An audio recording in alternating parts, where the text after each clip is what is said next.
Hey, welcome to Tabletop Skirmish Games. I'm Lee, and in this video we're going to take a look at some of the fighter cards and abilities for the WARCRY Tarantulos Brood.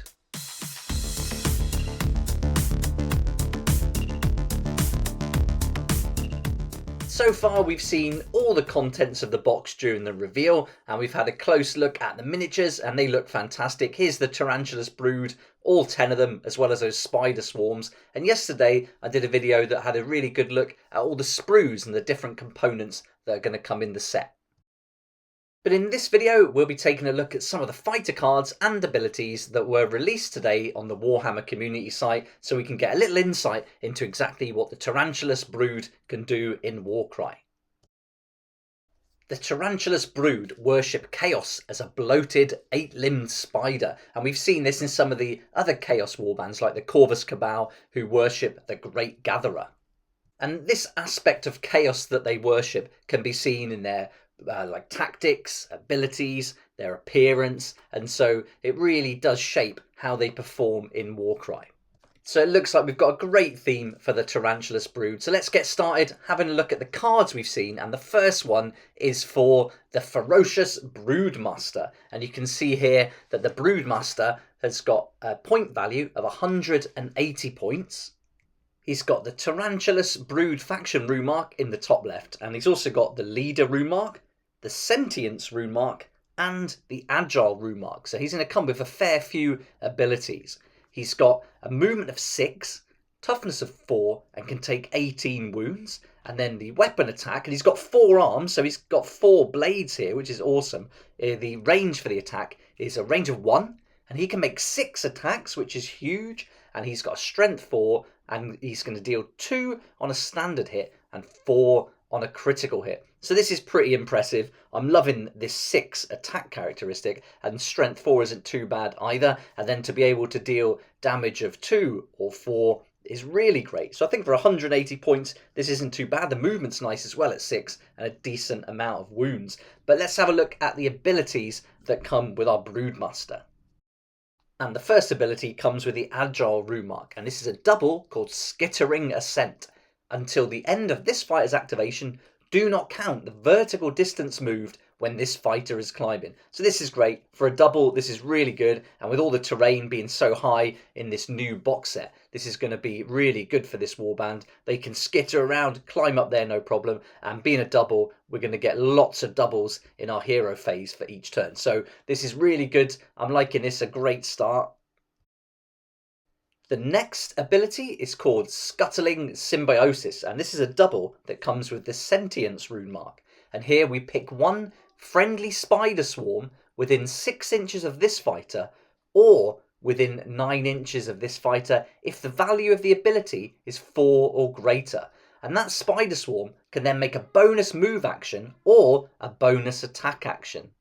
I really like the conditions in this, and having that ability of 4 or greater to extend the range you can activate your spider swarm, I think is really good. And for a double, this is crazy good really, because that spider swarm can make a bonus move action or a bonus attack action. We haven't seen their fighter card yet, and it wasn't included in the Warhammer community article, but still I think it's going to be really great to get that bonus move or attack, and I think pairing that up with this leader is going to be a really good way to go. So keeping them within that 6 or 9 inches is going to be a great tactic.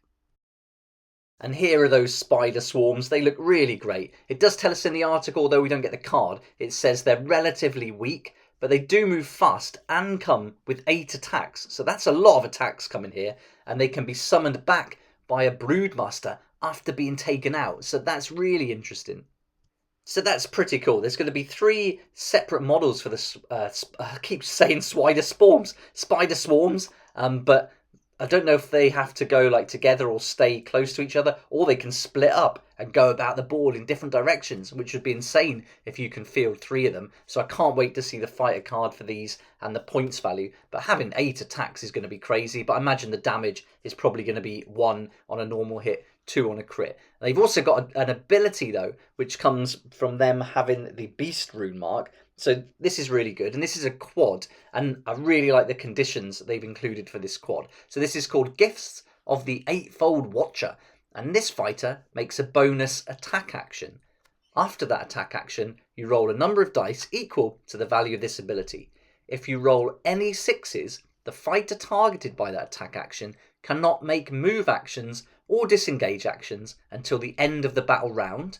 In addition, if you rolled 3 or more 6s, allocate 10 damage points to that fighter. We've got quite a lot going on here, but first up we can make a bonus attack action. So that's nice and simple. For most quads you want to get high numbers, so let's just say we get 4 6s. So we get 4 6s. That means we can then roll a number of dice equal to the value of that ability, so we can roll 6 dice. And then if we get any results of 6 from that roll, then the fighter targeted cannot move or disengage until the end of the battle round. So if you target a fighter that hasn't activated yet, you could stop them moving or disengaging, which could be really useful. But in addition to that, if we get 3 or more 6s in that roll, we can also allocate 10 damage points to that fighter. So I really like this, really playing into the narrative. You know, you expect a swarm to really do some damage and attack, and with those 8 attacks, that's going to be great. And with a bonus attack, we're going to get 8 more, and then, you know, you can roll those number of dice equal to the value ability, which I guess is going to stop them moving by having like webs around them, or just the ferocity of the swarm all on them. And then on top of that, we've potentially got the venom that can cause some extra damage as well. So really well thought out quad, and I really like that. We also get to see another fighter in this article, and this is the Doomweaver, which sounds really great.